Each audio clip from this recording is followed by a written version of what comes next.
For a few years, I had a gig at a private company as a data entry clerk. It was your typical low-tier job that wasn't too well respected at the workplace. The managers were constantly adding on more and more work that I wasn't even supposed to be doing under the data entry title. But I was young, and this was my first real job, so I just went with it. Now, the office was on the 5th and top floor of a large office building in a small business center situated in the suburbs, right outside of the city.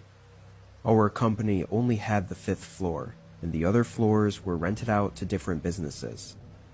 As far as I knew, all these other businesses were service-based, so their offices would empty out by 5 or 6 every night.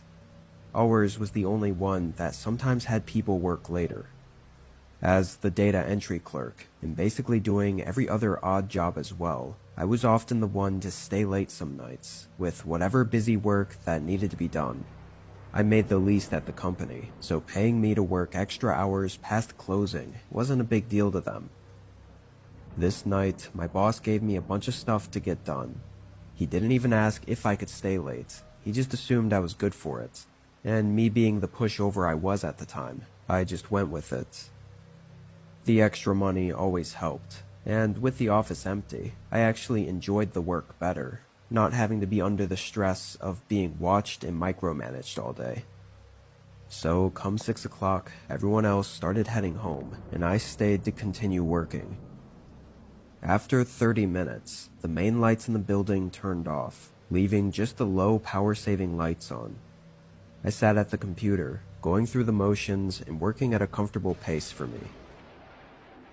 About 3 full hours went by. The building was dark and quiet, and I'd just been focused on my work, when suddenly I heard something below me. Obviously, with the massive building and all the rooms in it, the sound was very muffled and echoey, but I thought it sounded like a door opening or closing. I looked up from my computer for a few seconds, listening to try and figure out what it could have been, but not hearing anything else, I just got back to work. I really didn't think about it all that much. I mean, I didn't think it was actually likely that it was a door that I heard, and it was probably just the building settling and creaking. I didn't hear anything afterward either to warrant me to think any more about it. After that, I want to say 30 to 45 minutes passed. I had finished nearly all of the work I needed to get done. I think I only had about an hour worth of stuff to get done before I could head home.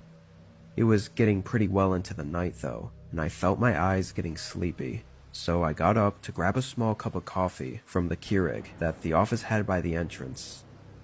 I headed over and started the brew, and I don't know how I didn't notice it the whole walk up to the coffee station, but when I walked back to my desk, coffee in hand, I realized that the door to the hallway was open.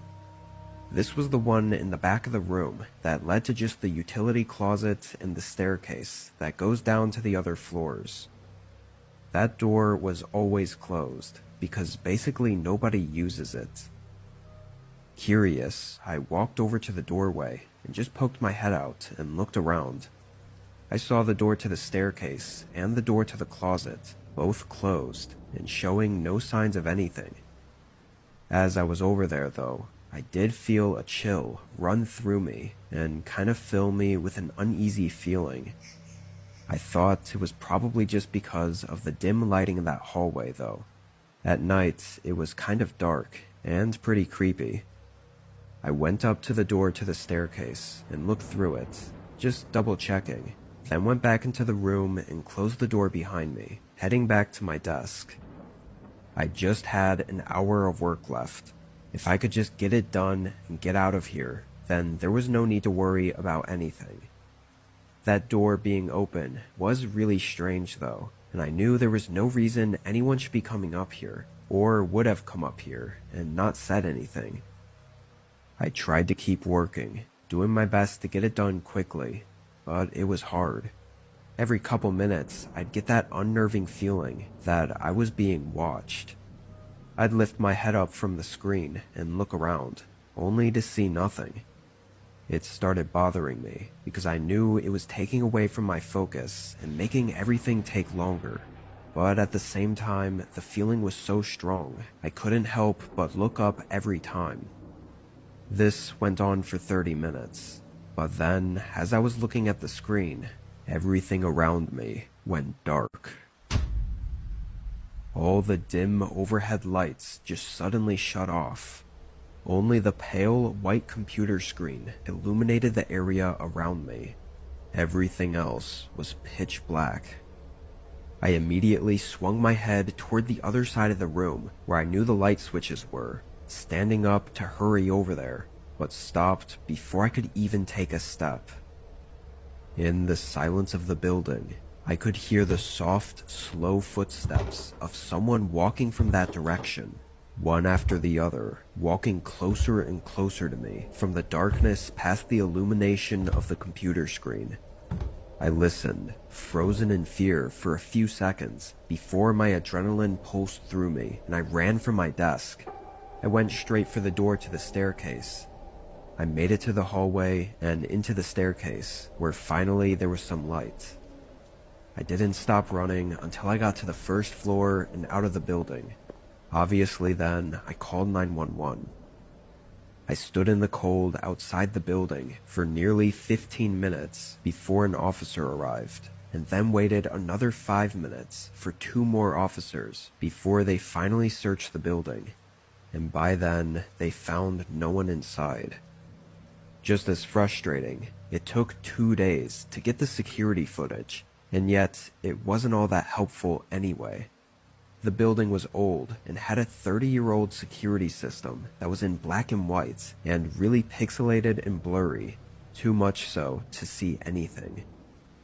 All they knew is the person entered the building around 2 p.m., saying he had an appointment with one of the other companies. Then he pretty much right away hid in the utility closet until everyone left, except for me. He walked around for a while until he noticed I was still there. And at that point, it's not clear what he was trying to do, or what he wanted. Maybe he was just trying to scare me out of the office, or maybe he had a more sinister intention. Without any real conclusion though, I decided to quit afterward. I'm really glad I did, for a lot of reasons, but not having to be alone in that building after that incident was a big one, especially knowing he still has never been found.